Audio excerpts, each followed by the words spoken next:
4. Anjin Ketsujo Sho. How can we accept the great faith of the other power? In Vasubandhu's discourse on the Pure Land it says, "The great congregation of sages, in the form of pure blossoms, surrounding the Buddha, are born there, having been transformed from within the flower of enlightenment. Those who have attained the great faith of the other power are called pure blossom sages, for they will all alike be born from within the flower of enlightenment."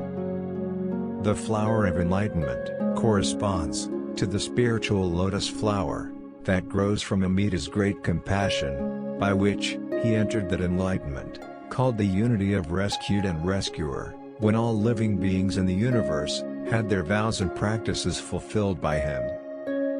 As Bodhisattva Dharmakara, Amida pledged the Pure Land birth of all of them, and vowed he would not enter enlightenment unless they were all born there.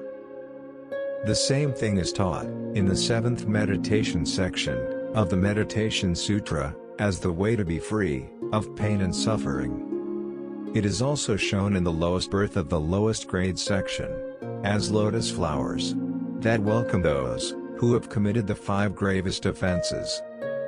The Buddha's mind is likened to a lotus flower because it is never besmirched with the muddy defilements of ordinary beings' earthly desires and passions. How does the lotus flower birth of the Buddha's mind come about? In his explanation of this passage, Tan Luan says, "They are all born by the same Nembutsu, and not by any other path." He also says, "Those who inhabit the world, even the remotest place, throughout the whole extent of time, are all brothers and sisters. We differ morally, being separable into 9 grades. But we do not differ in respect of relying on Amida's vow and practice, and so we are all united in enlightenment." Therefore, Dan Luan says, "They are all born by the same Nembutsu, and not by any other path." Those who have reached Pure Land birth before this have gone there by relying on the vow and practice of other power, and those who will be so born after this will go there by taking refuge in the one thought of Amida's enlightenment. They all arrive within the lotus flower of Amida's heart and mind. For this reason, it is said, all the sentient beings in the whole world are brothers and sisters. Those who see the Buddha's body also see with reverence the Buddha's mind and heart, which is none other than his compassion. With pity, Amida fixes his attention on us, so that his mind and heart penetrates as deep as the marrow of our bones, and stays there. It is like a piece of charcoal that has caught fire.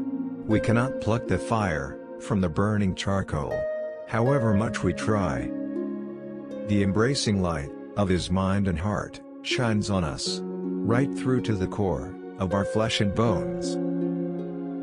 Even though it is contaminated with the 3 poisons of greed, hatred and delusion, and with every other defiling passion and anxiety, there is no region of our heart that is not saturated with the Buddha's virtue.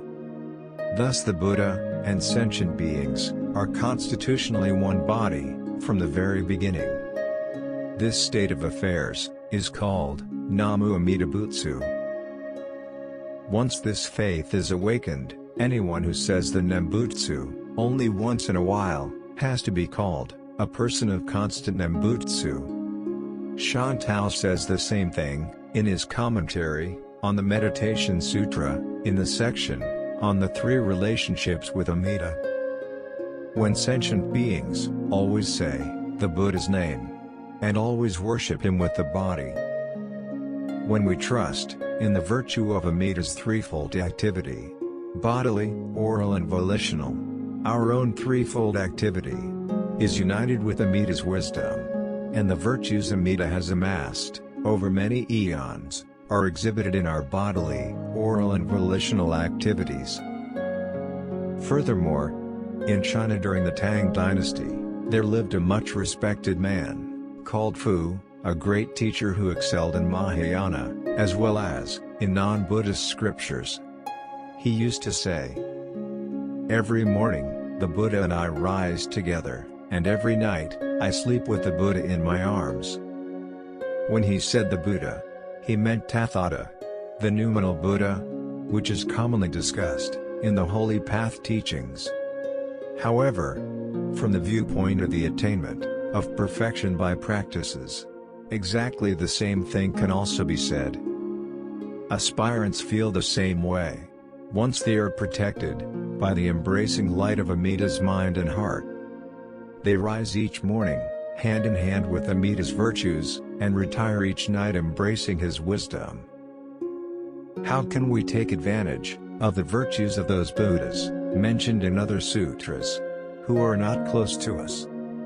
The noumenal virtues of Tathagata, the Dharma nature, lie close at hand.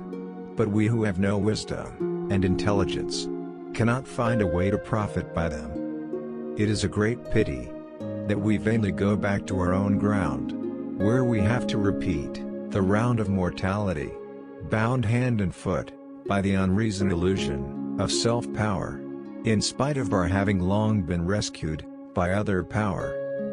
Amida's vow and practice within us, that ensures our enlightenment and our Pure Land birth without self-power. How sorry Shakyamuni Buddha would feel that his 8,000 comings and goings were to no avail, and how saddened Amida Buddha would be to find no trace of the effects of his long and earnest efforts to enlighten us. We who are so difficult to teach, even if only one person comes to believe in this marvelous vow and practice, it is a real repayment of the Buddha's kindness. And so it says in Tao Chozon Rakushu, since there has already been established the way of other power that we can make use of, we should stop thinking of staying in our burning house and clinging foolishly to self-power. How true this is! In teaching that we should renounce the false claims of boastful self-power and instead trust in other power, Shantao explains, we should make sure that we leave this misleading path and return home. Also he says, now I'll leave. I don't feel like staying in this treacherous, evil place. Furthermore, in his Hojuzan, Shantao says, the land of ultimate bliss, nirvana, the realm of non-action, is difficult to reach for those who rely on miscellaneous good deeds performed according to different circumstances. Therefore, the Buddha presents us with the choice of the essential way and teaches us to recite Amida's name single-mindedly. The meaning of this passage is this: the land of ultimate bliss is the place of non-action, asamskara, and non-defilement, anasrava. And so, miscellaneous good deeds performed according to different circumstances would probably not qualify us to be born there. We should take refuge in the Nambutsu Samadhi of non-action and non-defilement, and, thereby, seek to be born in the recompensed land of non-action and eternal life. Firstly, miscellaneous good deeds performed according to different circumstances denotes self-power practices. One who lacks a right understanding of Buddhism, or awakens no faith, may claim, through one's acquaintance with a monk of the Ritsu sect, that the precepts are the most precious thing in the world, or think that the esoteric practices of Shingon, performed even for the purpose of praying for some secular benefit, will serve to establish close relations with Buddhism, and so, they are valuable. Practices such as these are good deeds, performed according to our own convenience and circumstances. Therefore, they are relegated to the position of miscellaneous good deeds. On this level of practice, the same might be said about the Nembutsu practice. That is, reciting the Nembutsu by self-power might be equivalent to miscellaneous deeds, performed according to the practitioner's circumstances. People arbitrarily take the Nembutsu as follows. When one meditates on the principle and subordinate adornments of the Pure Land, and recites the name, the Nembutsu does exist, but it does not exist when one does not meditate on or recite the name. The Nembutsu, on this level of practice, can scarcely be regarded as the Nembutsu of non-action and eternal life. If the Nembutsu exists only when we recite the name, and ceases to exist when we don't, then it is, after all, a Nembutsu of evanescence and vicissitude.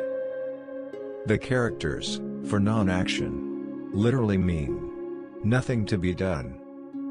Hinayana Buddhism speaks of three kinds of non-action. The non-action of space, which is one of the three, means that space neither passes away nor is originated. It is naturally so. In Mahayana Buddhism, non-action is the everlasting, unchanging law, called suchness, dharma nature, and so on. In this section explaining the title of the Genjabun, it is said, the dharma body is everlasting just like space. Here the author intends to indicate the everlasting quality of the Pure Land. Therefore, the land of ultimate bliss is called the land of non-action and eternal life, because it neither comes into being nor disappears by human agency. The Nembutsu Samadhi is the same as this. It does not appear or disappear according to whether or not sentient beings recite the Nembutsu. This should be considered carefully. Here ends Part 4. Stay tuned for Part 5. Single-mindedly thinking of Amida Buddha. Namo Amida Butsu. Namo Amida Butsu. Namo Amida Butsu.